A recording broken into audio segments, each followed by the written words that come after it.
Hi friends, welcome to Muddumari channel. ನಾನು ಸುಮಾರುಣ್.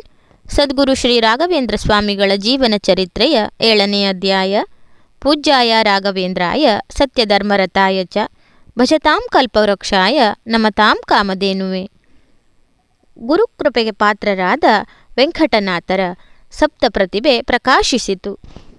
ಮೊದಲಿನಿಂದಲೂ ಎಲ್ಲ ಮಠದ ಸ್ವಾಮಿಗಳು ದೇಶಾಟನೆ ಮಾಡುವುದು ನಡೆದುಕೊಂಡು ಬಂದ ಒಂದು ಪದ್ಧತಿಯಾಗಿತ್ತು. ಈ ರೀತಿಯ ದೇಶ ಸಂಚಾರದಿಂದ ಮೊದಲನೆಯದಾಗಿ ಧರ್ಮ ಪ್ರಚಾರ ಕಾರ್ಯವಾಗುತ್ತಿತ್ತು. ಪ್ರತಿವಾದಿಗಳನ್ನು ವಾದದಲ್ಲಿ ಸೋಲಿಸುವುದರ ಮೂಲಕ ಸರಿಯಾದ ಜ್ಞಾನವನ್ನು ಜನಸಾಮಾನ್ಯರಲ್ಲಿ ಹರಡಿದಂತಾಗುತ್ತಿತ್ತು. ಇಂತಹ ವಾದ ವಿವಾದಗಳು, ಪಂಡಿತರ ಸಭೆಗಳು, ವಿದ್ವಾಂಸರ ಮನೋರಂಜನೆಯಾಗುತ್ತಿತ್ತು. ಅವರವರ ವಿದ್ಯಾಪ್ರತಿಭೆಗಳು ಬೆಳಕಿಗೆ ಬರುತ್ತಿದ್ದವು. ಸೋತವರು ಗೆದ್ದವರಿಗೆ ಜಯಪತ್ರ ಬರೆದುಕೊಟ್ಟು ಮೊದಲೇ ಕರಾರು ಪತ್ರ ಮಾಡಿಕೊಂಡಂತೆ ತಮ್ಮ ಎಲ್ಲ ಬಿರುದು ಕಿಲ್ಲತ್ತುಗಳನ್ನು ಒಪ್ಪಿಸಿ ಕೆಲವು ವೇಳೆ ಅವರ ಶಿಷ್ಯರೂ ಸಹ ಆಗುತ್ತಿದ್ದರು. ಸಾಮಾನ್ಯವಾಗಿ ಇಂತಹ ಚರ್ಚೆಗಳು, ವಾದ ವಿವಾದಗಳು ಗುರುಪೀಠ, ದೇವಮಂದಿರ, ರಾಜರ ಆಸ್ಥಾನಗಳಲ್ಲಿ ನಡೆಯುತ್ತಿದ್ದವು. ದೊರೆಗಳು ಗೆದ್ದವರಿಗೆ ಬಿರುದು ಬಾವಲಿಗಳನ್ನು ಕೊಟ್ಟು ಗೌರವಿಸುತ್ತಿದ್ದರು. ರಾಜಾಶ್ರಯವು ದೊರೆತು ಅವರ ಜೀವನ ತಾಪತ್ರಯವಿಲ್ಲದೆ ಸಾಗುತ್ತಿತ್ತು.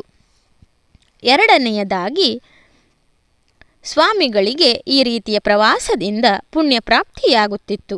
ತೀರ್ಥಕ್ಷೇತ್ರಗಳಲ್ಲಿನ ಪರಮಾತ್ಮನನ್ನು ಆರಾಧಿಸುವ ಪುಣ್ಯವು ದೊರೆಯುತ್ತಿತ್ತು. ಐಹಿಕ ಹಾಗೂ ಪಾರಮಾರ್ಥಿಕ ಲಾಭಗಳ ಜೊತೆಗೆ ಆರ್ಥಿಕ ಪ್ರಯೋಜನವೂ ಆಗುತ್ತಿತ್ತು.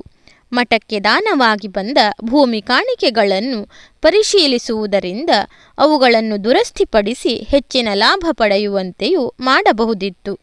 ಹಾಗಾಗಿ ಶ್ರೀ ಸುಧೀಂದ್ರ ತೀರ್ಥರು ತಮ್ಮ ಚಾತುರ್ಮಾಸ್ಯ ವ್ರತಾಚರಣೆಯ ನಂತರ ಸಂಚಾರಕ್ಕೆ ಹೊರಟರು. ಈ ಬಾರಿ ಅವರು ತಮ್ಮ ಮೆಚ್ಚಿನ ಶಿಷ್ಯ ವೆಂಕಟನಾಥನನ್ನು ಜೊತೆಯಲ್ಲಿ ಕರೆದುಕೊಂಡು ಹೋದರು. ಅವನಿಗೂ ಇದೊಂದು ಅಪೂರ್ವವಾದ ಸುಸಂದರ್ಭ ಒದಗಿ ಬಂದಂತಾಗಿತ್ತು. ಅವನು ಪರಮಾನಂದದಿಂದ ಶ್ರೀಗಳ ಜೊತೆಯಲ್ಲಿ ಹೊರಟನು. ಗುರುಗಳು ತಮ್ಮ ದೇವತಾ ವಿಗ್ರಹಗಳನ್ನೆಲ್ಲ ಶಿಷ್ಯರ ತಲೆಯ ಮೇಲೆ ಹೊರಿಸಿಕೊಂಡು ಹೊರಟರು. ಇತರೆ ಪರಿಕರಗಳು, ಪೂಜಾ ಸಾಮಾನುಗಳನ್ನೆಲ್ಲ ಆನೆ, ಒಂಟೆ, ಎತ್ತಿನ ಗಾಡಿಗಳಲ್ಲಿ ಸಾಗಿಸಿಕೊಂಡು ಹೊರಟರು. ಅವರೊಡನೆ 100 ಶಿಷ್ಯರು, ಪಂಡಿತರು, ವಿದ್ಯಾರ್ಥಿಗಳು ನಡೆದು ಹೊರಟರು. ಮೊದಲು ಪ್ರಸಿದ್ಧವಾದ ಮನ್ನಾರಗಡಿ ಎಂಬ ಶ್ರೀಕೃಷ್ಣ ಕ್ಷೇತ್ರಕ್ಕೆ ಬಂದರು.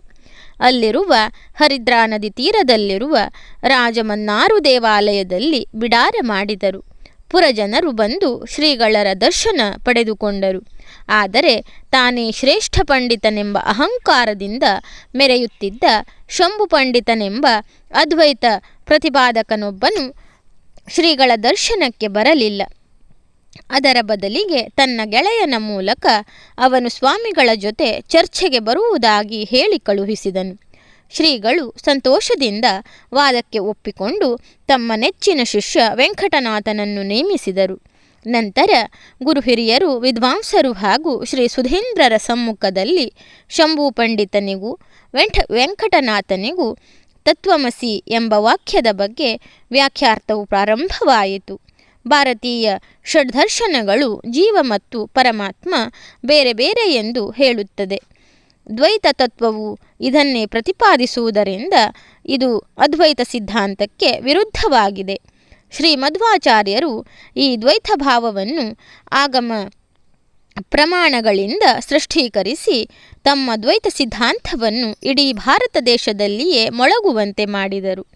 ವೆಂಕಟನಾಥನಿಗೂ ಶಂಭು ಪಂಡಿತನಿಗೂ ವಾದ ವಿವಾದಗಳು ಪ್ರಾರಂಭವಾಗಿ ಶಂಭು ಪಂಡಿತನು ಅಹಂ ಬ್ರಹ್ಮಾಸ್ಮಿ, ತತ್ವಮಸಿ, ಸರ್ವಂ ಕಲ್ವಿದಂ ಬ್ರಹ್ಮ, ಈ ಅದ್ವೈತದ ಪರವಾಕ್ಯಗಳ ಅರ್ಥವೇನು ಎಂದು ಕೇಳಿದನು. ಅವಕ್ಕೆಲ್ಲ ವೆಂಕಟನಾಥನು ಶ್ರುತಿ, ಸ್ಮೃತಿ, ಪುರಾಣ, ಇತಿಹಾಸಗಳಿಂದ ಅನೇಕ ಉದಾಹರಣೆಗಳ ಮೂಲಕ ಸಾಧಿಸಿ ಉತ್ತರಿಸಿದನು.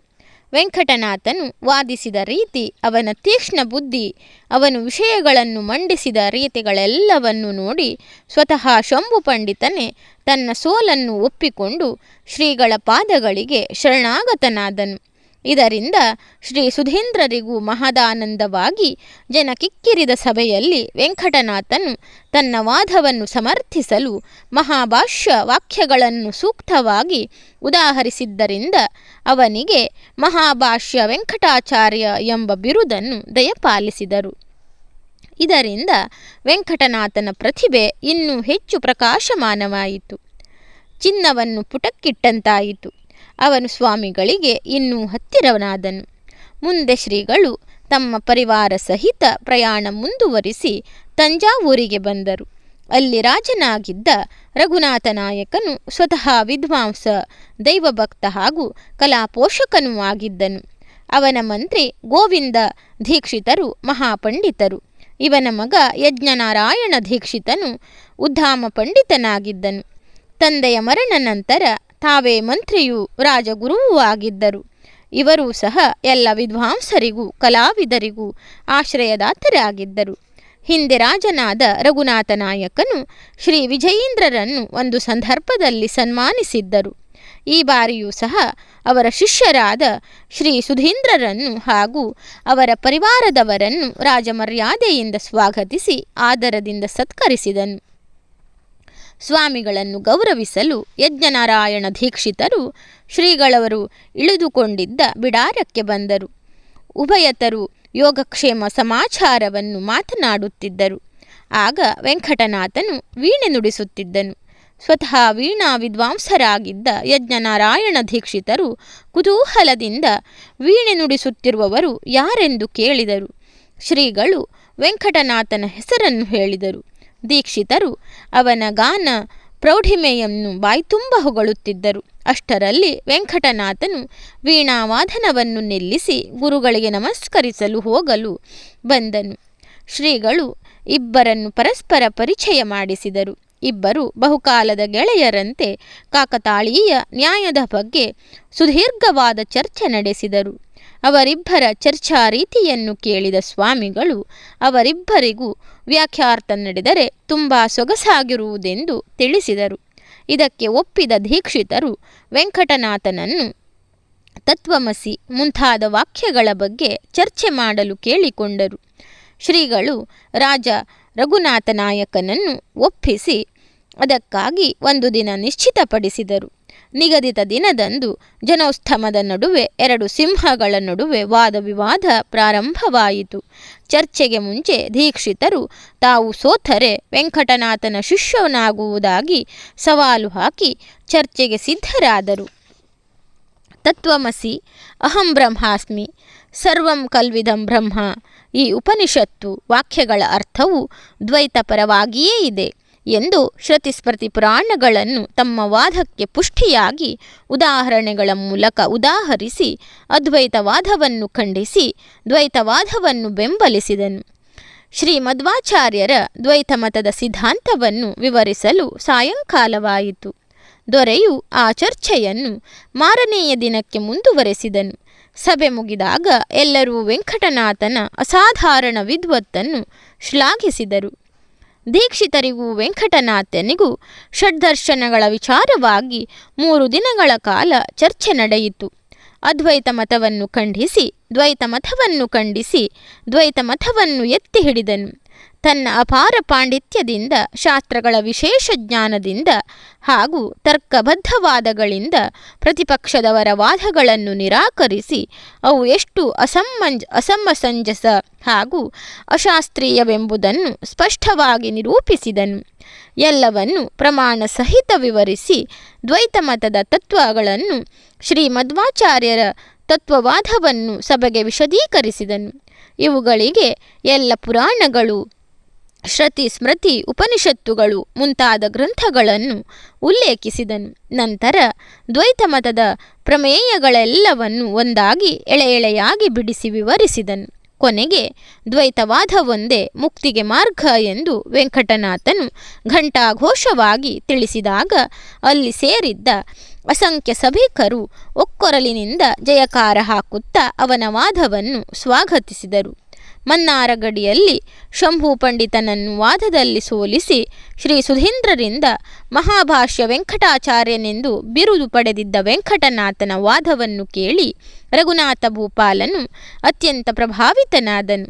ಅವನು ವೆಂಕಟನಾಥನಿಗೆ ಅಪಾರ ಕಿಲ್ಲತ್ತುಗಳನ್ನು ಬಹುಮಾನಗಳಿಂದ ಸನ್ಮಾನಿಸಿದನು.